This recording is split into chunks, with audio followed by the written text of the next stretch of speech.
Sound test, 1, 2, 3.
Yeah, so tilt it, right, but position it where it's gonna be convenient for you.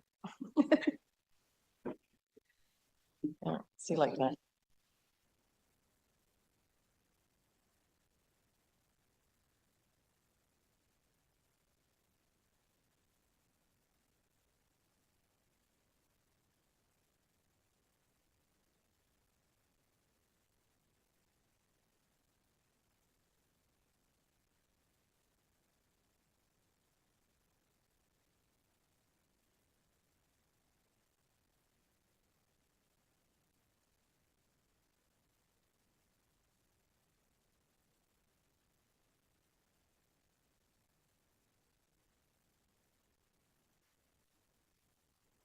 Bonjour tout le monde. Good morning, everyone. We're going to start in 1 minute. Merci.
Good morning, everyone. Bonjour tout le monde.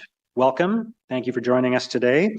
As we begin our meeting, and on behalf of Ottawa City Council, I wish to acknowledge that Ottawa is built on unceded Anishinaabe Algonquin territory. The peoples of the Anishinaabe Algonquin Nation have lived on this territory for millennia. Their culture and presence have nurtured and continue to nurture this land.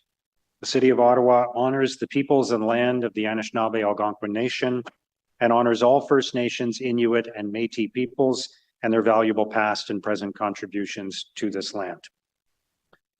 As we get started, I will ask the committee coordinator to do the roll call, please.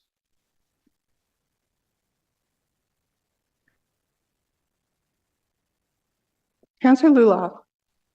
Bonjour. Councillor Dudas. Present. Councillor Curry. Councillor Gower. Here. Councillor Tierney.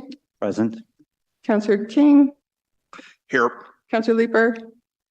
Here. Councillor Brockington. Councillor Menard. Here. Councillor Giroux. Here.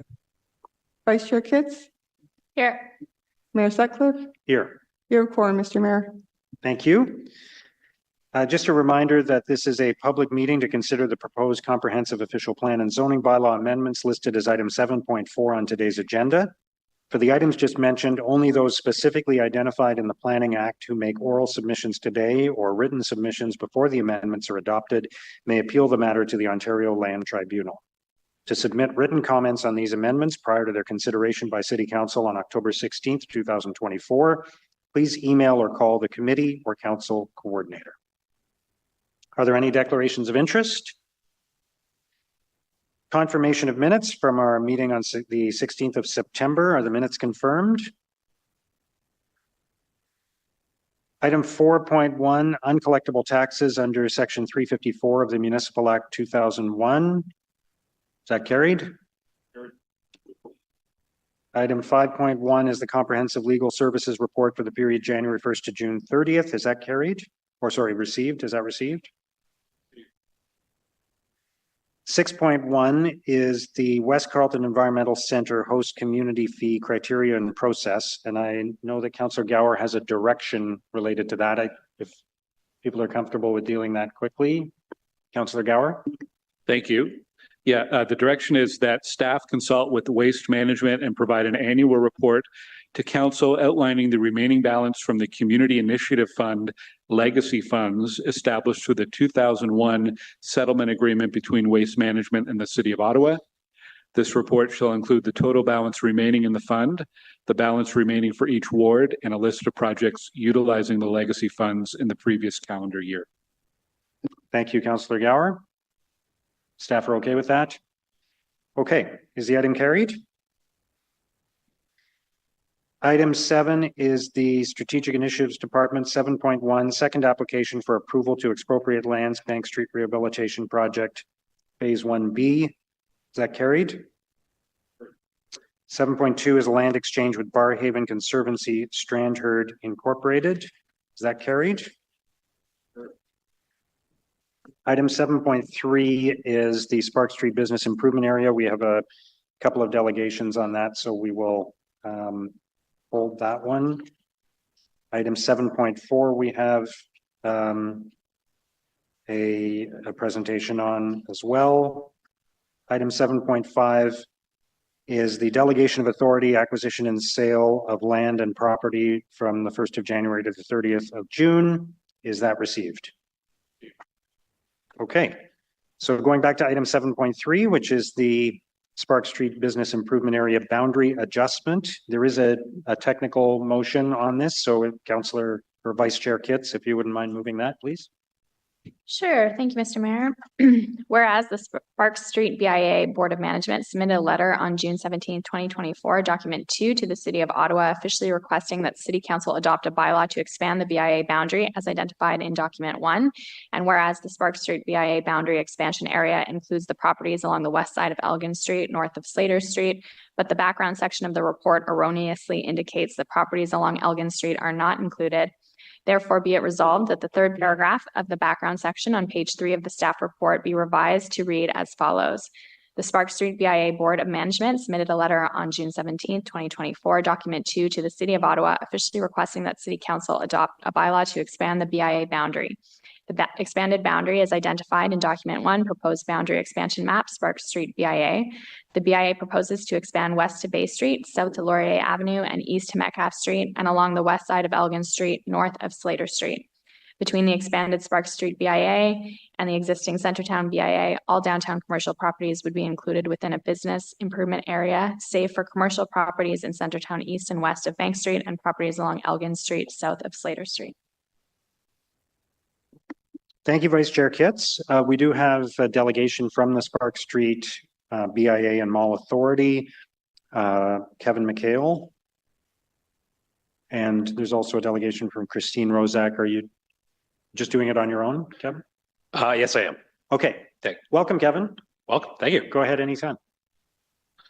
Mr. Mayor, members of the committee, good morning. I come to you to speak today about the Spark Street BIA Board of Directors' goal to expand our catchment area to include most of downtown Ottawa's business and commercial district. The unique nature of BIAs allow them to affect positive change for the community, making it better for business owners, residents, and visitors. BIAs work hard to make their areas cleaner, safer, and vibrant. The odds are that your favorite downtown neighborhoods have a BIA or similar organization acting as their steward and advocate. Next slide, please.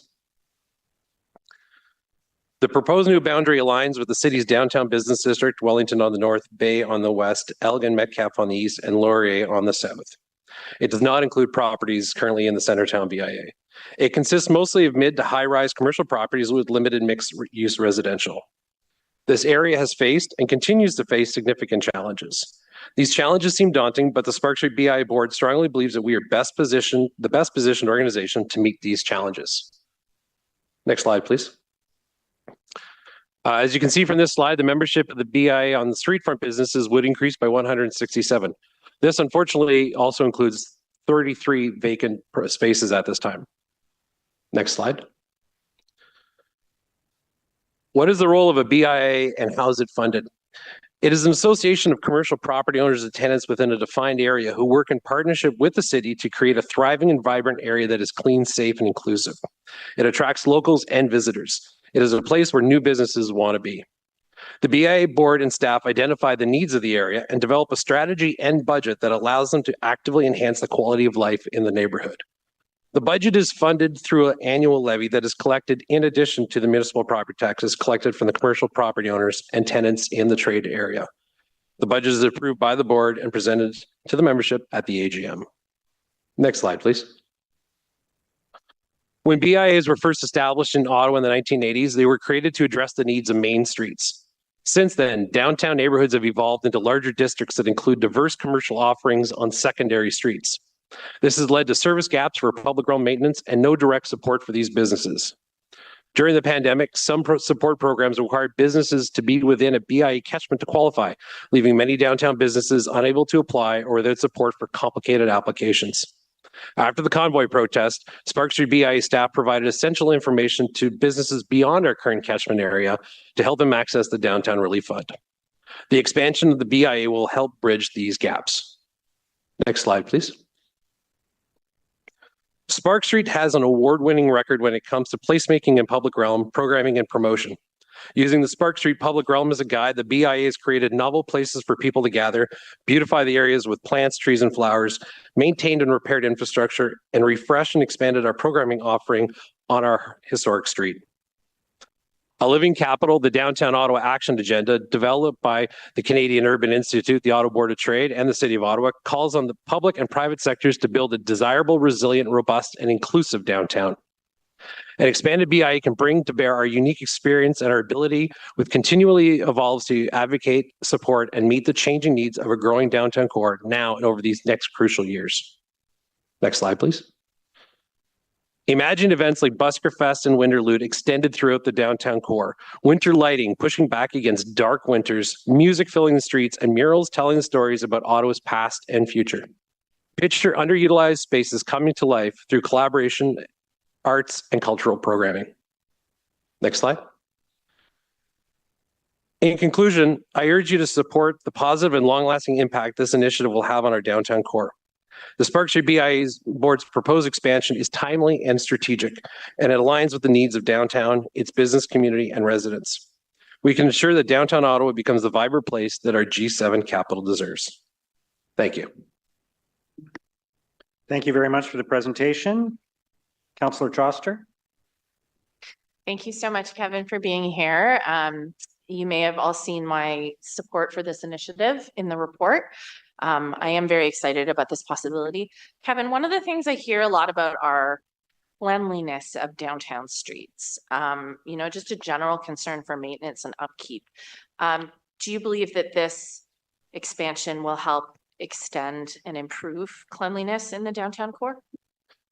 Yeah, I believe so. I think if you look at current operations, the city staff do a great job in areas like Byward Market, Spark Street, Bank Street, Elgin Street, and doing regular sweeping, especially, and cleaning, especially during the summer season. But that's what I allude to with the secondary streets, where often these don't get that same level of service. And that's where an expanded BIE can step up and work with city staff to maximize everyone's resources and ability to keep places tidy. Thank you. And you mentioned vacant properties. And as you know, we have a lot of vacancies in the downtown core. I'm just wondering if you could expand a little bit on the work you've done with the Sparks BIA and what you hope to do with this expansion in terms of decreasing those vacancies. Thank you, Councillor. One of the things we've developed over the last 6 months, and really we were still developing it, is a leasing support program. And what we're trying to do is bridge the gap between property owners, property managers, and potential entrepreneurs, bringing them into the space. What we've been finding is that there's sometimes a lot of confusion on the side of entrepreneurs about how difficult it is to get into a space, what the conditions of each space are. So what we're doing right now is we're actually trying to figure out the personality of all the retail bays that we have in our space, and what the property owners might be able and willing to do in those spaces. So as an example of if there's a partial fit up in the space, it could be used for pop-up businesses, a week, a month, 2 months, but what are the conditions that a property owner might be willing to do with that? You know, they may not have the capacity for a 2-week tenant, but they might look at and entertain something at 3 months or 6 months or 10 months. So we have to really learn the personalities of each one of these spaces and then try to partner them up. That's great. Thank you. And so the area that you will be potentially taking over as part of the BIA, it's certainly part of it has that reputation as being traditionally the business district where there's not necessarily a lot going on at night. I see our nightlife commissioner is here in the gallery. I'm just wondering if you had any ideas about how to sort of revive the area under the new BIA or counter that misconception that there's nothing going on after 5 p.m. in that area? Well, I think it's interesting. Our strategy going in is that really treating the next year as year zero. Us really truly getting to know the identity of each space and everything that's there. But I think it does start with the basics. I think it starts with cleanliness. I think it starts with plantings and animations. Places for people to gather in these spaces where there hasn't been a steward to take care of those types of things. That's step one. Step two is also to talk about these businesses that are there. And again, we have some really interesting businesses in these spaces that maybe 30, 40 years ago would have only looked to be on a main street or in a shopping mall, but they're finding interesting little places, working with property owners to get a space that's just off the main drag where the rent might be a little bit cheaper and that could be unique for them.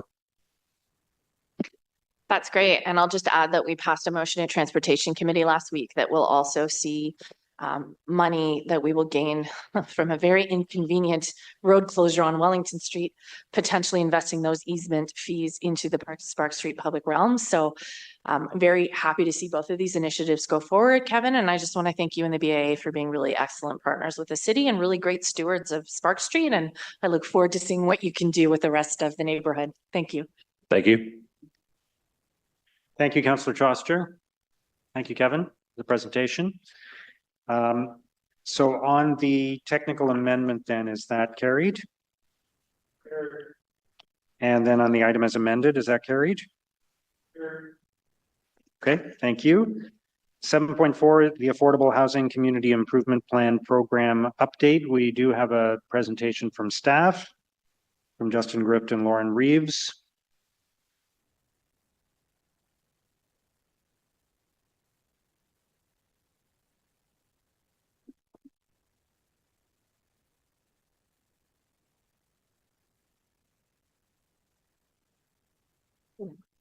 Mr. Mayor, the Housing Solutions and Investment Team is here to recommend the committee approve updates to the Affordable Housing Community Improvement Plan Tax Grant Program, which was approved by Council in April.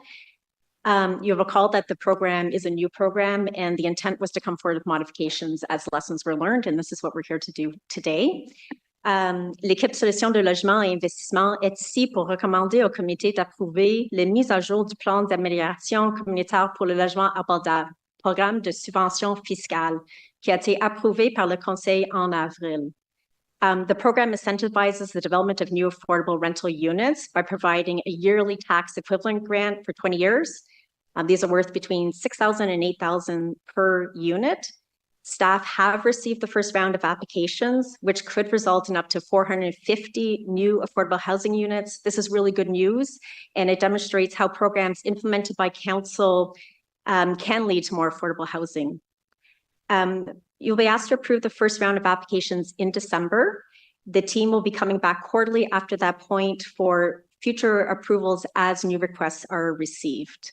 And then the program will continue until at least 2026, and applications can be submitted anytime. At this time, I want to turn it over to Lauren and to Justin for the presentation. Thank you. Thank you, Debbie. Mr. Mayor and members of committee, good morning. As mentioned, my name is Justin. I'm a housing developer with the Strategic Housing Projects branch. Next slide, please. So a bit of background, the Affordable Housing CIP is an incentive-based program in accordance with Section 28 of the Planning Act and Section 365 of the Municipal Act. It was approved by Finance and Corporate Services back in April 2nd and Council on April 17th of this year. And it's looking to increase the supply of affordable rental units by providing a tax incentive, also known as the Tax Increment Equivalent Grant, or the TIG, varying from $6,000 to $8,000 per affordable unit per year for the span of a 20-year period. The affordable housing is applicable or would be applicable citywide. And we are here today, as seen in the report and in the attached documents that was shared with you, proposing several minor and substantive amendments.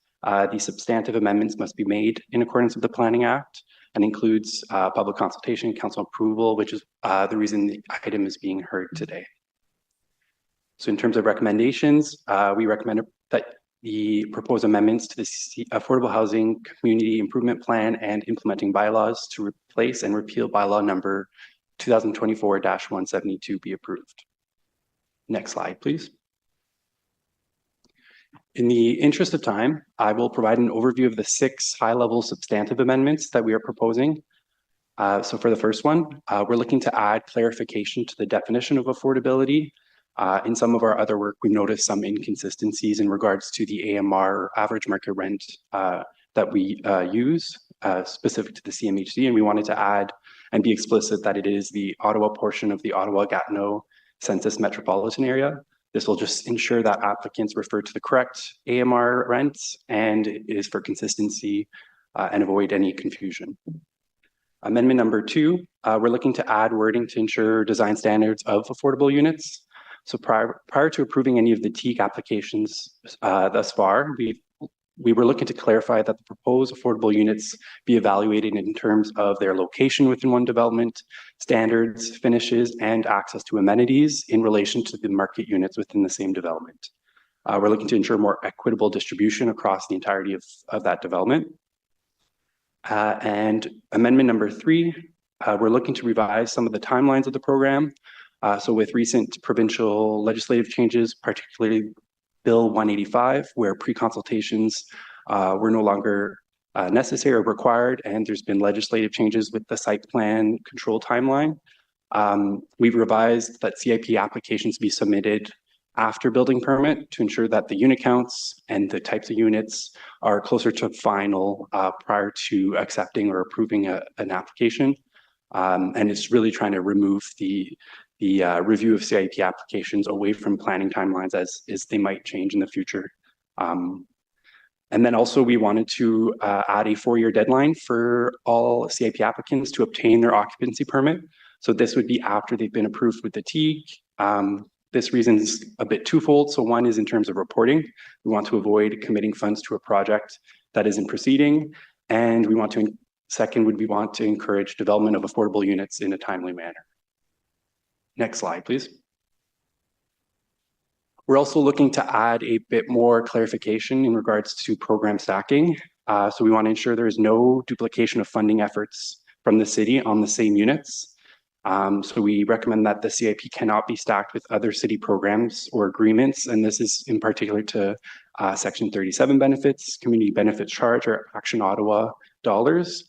However, and it might have been mentioned in the finance section of the report, the CIP can be stacked with other city CIPs, and that is also clear in document 1 or the actual CIP document. For Amendment 5, clarifying the cap related to the tax uplift and determining the TEAG amount. Although it was always the intention, housing staff along with finance noticed it was not explicit in the CIP document and wanted to clarify that the uplift pertains only to the municipal portion of property taxes. The city can only be reimbursed with the taxes that are paid to the city and would not include school board taxes. And then similarly, it was also always the intent to be explicit that the tax increment is established once and locked for the duration of the TEAG. So that would be established on the first year following the completion and assessment of the uplift. This is primarily to alleviate the need for staff to recalculate the tax increment after every property tax increase. And this is something that's similar with the other, or consistent with the other CIPs. Perfect. And for Amendment 6, staff are also proposing a December 31st deadline for any TEAG requests and its required materials for the following year. This will allow finance to report and track grants issued on a yearly basis, while also providing applicants ample time to submit the requests. If the request isn't received by this date, the city shall have no obligation to pay the TEAG for that year. And then for second portion of that amendment, we're also requesting that language be added to ensure that the affordable units be continuously occupied. And this is just to discourage city incentivizing units that may be vacant for long periods of time. So we do have exceptions with brief turnovers or extraordinary circumstances, but to try to keep them continuously occupied. Next slide, please. So in terms of next steps, upon the approval of the recommendations today, and once the updated bylaw is enacted, appeal period has lapsed, staff will proceed to process the TEAG applications we received to date. TEAG applications that result in more than $2 million in grants over the 20-year period will require council approval. Staff does have delegated authority to approve those, resulting in less than the 2 million. Staff anticipate bringing these reports to Finance and Council in December of 2024. So this will be the first few. And these are all the ones that would be looking at more than $2 million in grants over the 20-year period. And of those 8 applications, we are estimated approximately 450 new affordable units. And they will vary in terms of studio, 1 bedrooms, 2 bedrooms, 3 bedrooms. And that is it. Thank you. Okay, thank you. Are there any questions? Councillor Luloff. Thank you very much. Remind me, for the affordable housing CIP, unlike other CIP applicants don't have to demonstrate that the project would not occur if not for the incentive, right? That is correct. Okay, good. Okay, so that amendment makes sense to me. And can you just go through your concern a little bit about stacking? Wouldn't being able to stack with other affordable housing programs allow for more deeply affordable units to make and make projects like these more financially viable? Mr. Mayor, I'd like to use an example of perhaps inclusionary zoning. So when inclusionary zoning does get implemented, that'll be a requirement of a developer to deliver affordable units with or without any other sort of financial incentive. So since we'd be getting them anyway, we would prefer not to offer the financial incentive of the CIP. Okay, so but that doesn't exist now. Can you give me another example of one that like exists right now? Because inclusionary zoning, yes, we'll be getting the units anyway. However, that those costs will be offset by the other units in the building, if not for any other incentives. So I don't quite believe that that's a very good example, but wouldn't allowing stacking with other affordable with other affordable housing programs allow for more deeply affordable units? Mr. Mayor, another example could be community benefits. And in that case, again, we can request or require that affordable units be delivered. And what this CIP does, though, is permit the developer to use the number of units delivered under that other program to count toward the minimum requirement to be in receipt of a CIP. So you must deliver at least 5 units, and there must be at least 15% of the units as affordable in order to qualify for the CIP tax relief. Do you want to add to that? I think it's also something to keep in mind with our recent changes in the MHF bylaw. We do have some, our nonprofit housing providers already have or can seek relief through that bylaw in terms of the property taxes as well. So we're ensuring that they're also being captured in that sense. And this is really specific to those developers or private developers that would be able to benefit from providing these units. Okay, I worry about removing incentives to build affordable housing. We are in the middle of a housing crisis. We want to ensure that the numbers work when we're trying to get developers to build affordable housing. Yeah, I'm not sure I agree with the not being able to stack with others, but I'll let my colleagues continue. Thanks. Okay, thank you, Councillor Luloff. Just before we go any further with questions, actually, there is one public delegation which we should hear from. So that's from John Dickey, the chair of the Eastern Ontario Landlord Organization. Yes, thank you, Mayor Sutcliffe. I was able to speak with. Hello, can people hear me? Yes. Thank you. Please I was continue. able to speak with city staff this morning, and I do thank them for that. And that will shorten and simplify what I need to say here. So next slide, please. EOLO, that is, certainly supports the CIP and these proposed amendments. When I presented this yesterday, I thought that there was one error and two policy issues. It turns out there were two errors and one policy issue. Next slide, please. Speaking to the first error, next slide, please. There is essentially a typo in the document, and city staff are a little bit divided, but the intent is that the owner is not to be allowed to rent these affordable units to themselves or shareholders or directors or to other related people. And to do that, the word "not" needs to be inserted so that they shall not be rented to any individual not at arm's length from the owner, shareholders, directors, etc. of the owner. And I think staff may be going to turn to legal to determine whether that change should be made or not. But in any event, that is, everyone has agreed on the meaning that should be there. It's just a question of getting the wording correct. A similar thing, if we could go to the second to last slide, please, relates to language. Next and next. Yes. Thank you. In another place in the document at page 6, there is a table in the document that refers to the 3 different amounts that can be available in the TEAG, $6,000, $7,000, or $8,000. And the highest TEAG is stated to be available for rents of 71 to 80% of AMR.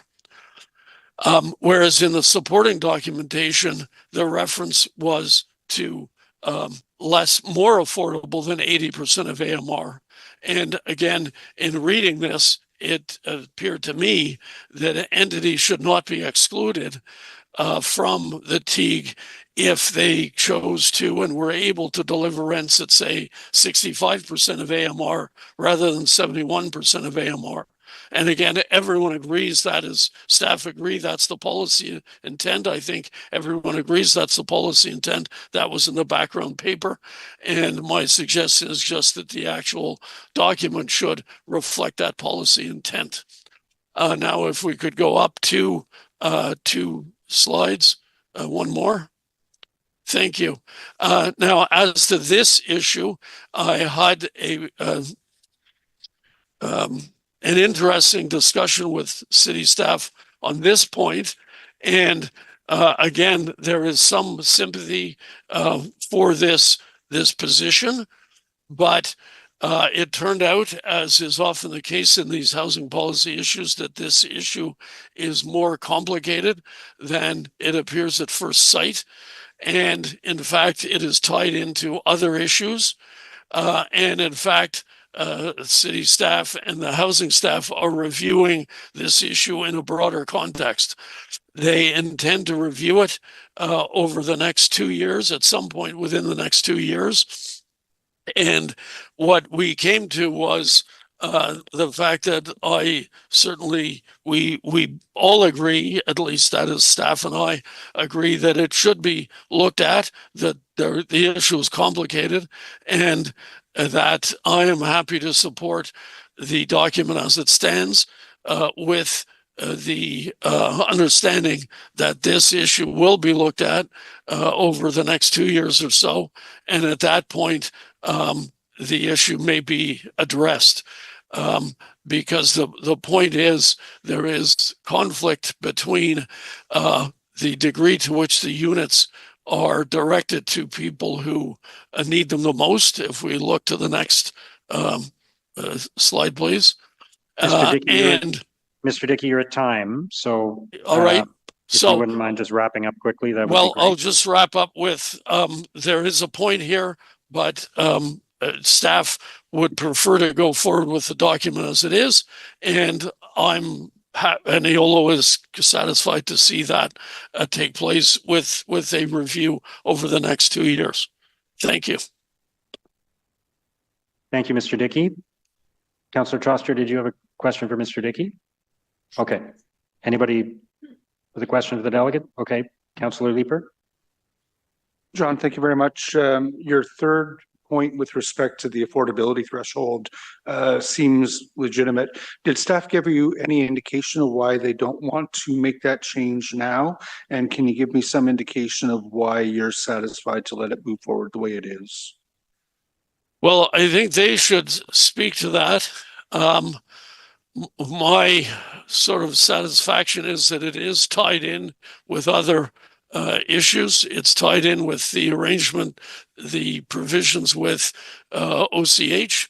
It's tied in with the expectations of the developers who have applied for this program. And it is a little bit late in the game to be changing that provision.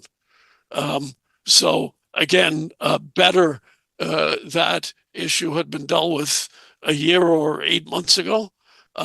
People are have moved along the path thinking that that will be the affordability threshold. And so again, vested rights are important. And if people have made their plans based on this, then I think the people who have applied should be given this provision, and the city can review it for the future. Fairest way. Okay. Thank you, John. Thank you. All right, Mr. Dickey, thank you very much for the presentation. Appreciate it. Councillor Gower. I'll go to committee members first. Councillor Gower. Thanks, Mayor. It sounds like staff are aware of Mr. Dickey's concerns. 3 major areas. Can staff just address the concerns that he raised in his delegation?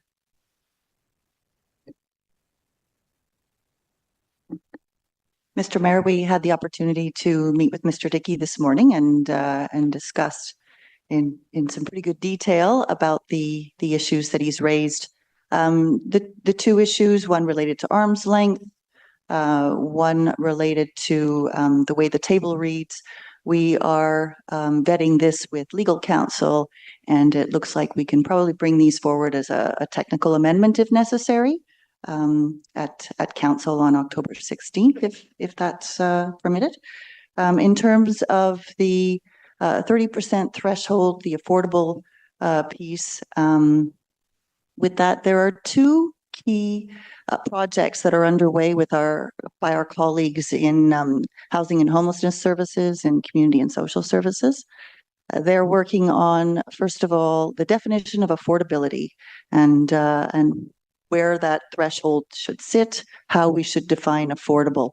The second thing we see coming out of the CSSD is work on the wait list, how the centralized wait list works versus the below market rent wait list, and so on, and what we can require our housing providers, our nonprofit housing providers to draw on in terms of those wait lists. So those 2 key pieces are going to be completed, I think, early next year. And we see that information feeding into this program for affordable housing, as well as a number of our other affordable housing programs that'll need to be revisited in the context of what that affordable housing definition becomes.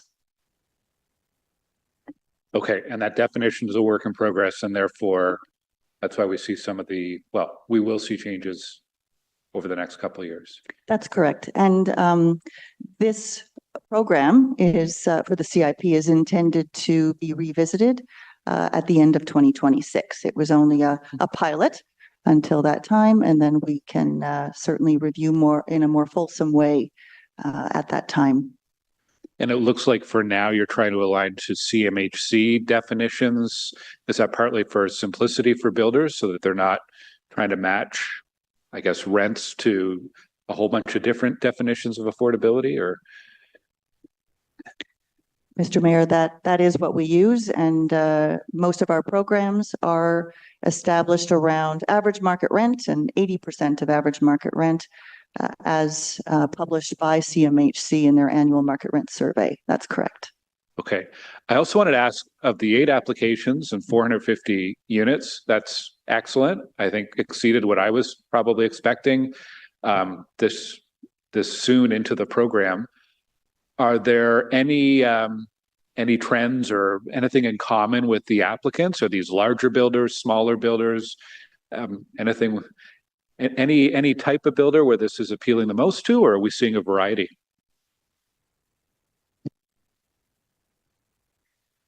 Mr. Mayor, they're primarily larger builders in larger buildings. So this is why the number of units are so high, and the reason that the overall financial incentive is 2 million plus. And you'll be seeing us bring these forward in December. Okay, we'll look forward to that then. Thanks, Mayor. Thank you, Councillor Gower. Councillor Troster. Thank you so much, Mayor, and thank you so much to staff for your work on this. I'm really excited to see the huge uptick. And I'm also glad to see that you will be looking at the definition of affordability, because certainly for the residents in my ward that are desperate to find an affordable apartment, 80% of AMR is still too expensive. But my question to you in terms of stacking is there anything stopping a resident who can receive a portable housing subsidy either from the city or from the COB, the Ontario, what is it? The Canada-Ontario Housing Benefit, could those be stacked in one of these units to increase affordability? Mr. Mayor, absolutely. Okay. The COB can be allocated to a tenant. Okay, well, that's a good start. And my other question is, will there be any, how will these affordable units be advertised or made available? Simply because I know there's a lot of people who are on the wait list, for example, for a rent geared to income home, and we're not making those anymore, who might find it affordable if they can stack a subsidy with a CIP funded unit. Is there a way to specifically market those to people who might be on the waiting list or offer some priority, or is it up to individual developers to advertise them as they see fit? Mr. Mayor, there are 3 different levels of incentive, 6,000, 7, and 8. When a developer provides units that are at 80% of AMR or less, they'll receive the $8,000 per unit benefit or incentive, I should say. And those ones would be required to draw from the wait list. Oh, that's great to hear. Yeah. Okay, thank you so much. Okay, thank you. So on the item then, is that carried? Mayor, I'll dissent on item 4, modification 5. Thanks. Okay, noted. Thank you. Okay, there are no in-camera items. Note the information previously distributed. Any notices of motion? Any inquiries? Any other business? Okay, motion to adjourn then. Carried. Thank you, everyone. Merci beaucoup.